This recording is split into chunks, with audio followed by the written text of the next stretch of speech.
Good morning, সকলকে স্বাগত জানাই নতুন একটি ভিডিওতে।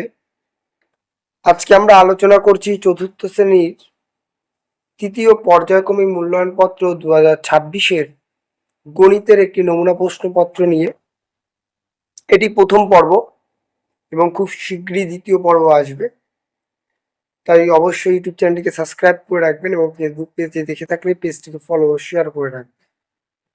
শুরু করছি আজকের ভিডিও। বলেছে এখানে আমি প্রথমে তোমাদের প্রশ্নটি দেখাচ্ছি, ভালো করে প্রশ্নটি দেখে নাও এবং তারপরে আমি উত্তরে আসছি। ভালো করে প্রশ্নটা আগে দেখো, তারপরে আমরা উত্তরে আসছি। এবার আমরা উত্তর পর্বে আসছি। একের দাগে বলেছে সঠিক উত্তরের নিচে টিক চিহ্ন দাও।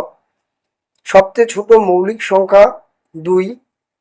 খ 18-র মৌলিক উৎপাদক সংখ্যা 4টি ড্যাশ লিখবে 2, 3, 6 এবং 2। তারপরে বলেছে যমজ মৌলিক সংখ্যার জোড়া হলো 11 ও 13। ঘ বলেছে লুডুর ছক্কার আকার ঘনক অর্ধেক পাটি সেলের তরল সংখ্যা 3টি। কোনো সংখ্যার এককের ঘরে 0 বা 5 থাকলে সংখ্যাটি অবশ্যই বিভাজ্য হবে 5 দ্বারা। তারপরে 2 নম্বর বলেছে শূন্যস্থান পূরণ করো। 1 গুণন 4, তারপরে 4। কত বলেছে 1, 2, 3, 5, 8, 13। কি বলেছে ফিবোনাসি সিরিজের আগের দুটো যোগ। তাহলে এখানে দেখো 1, 2, 3 গেল, তারপরে আছে 5, 8, 13। এই 8 এবং 13কে যোগ করলে যে সংখ্যাটি আসবে সেটি এটার উত্তর হবে, যেমন 21। তারপরে খতে বলেছে 2, 3, 4, 6, 8, 12 গুণন 2 যোগ 1 প্যাটার্নটিতে 2 গুণন 1 সমান সমান 2। সহজ ভাষায় এর উত্তর কত লিখবো? তাহলে লিখবো 16।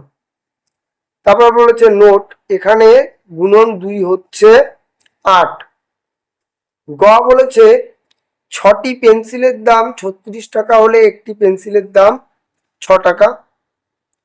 তাহলে তারপরে ঘতে বলেছে 3 সেমি 4 সেমি 5 সেমি বাহু বিশিষ্ট ত্রিভুজকে বিষম বাহু ত্রিভুজ বলা হয়। 3-এর দাগে বলেছে নিচের প্রশ্নগুলোর উত্তর দাও যে কোনো 4টি।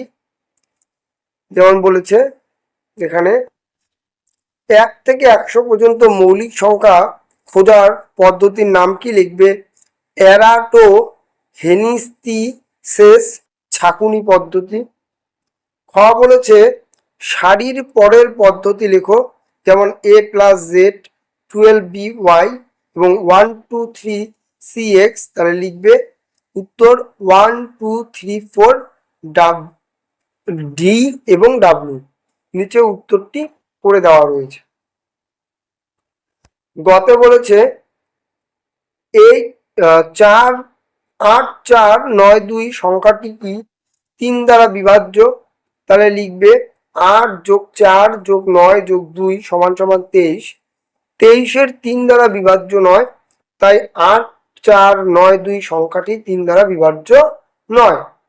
তারপর বলেছে কোনো সংখ্যাটির মৌলিক নয় আবার যৌগিকও নয়, তাহলে লিখবে 1। তারপরে বলেছে কোনো মৌলিক সংখ্যা, এটা একটু আগে পড়লাম।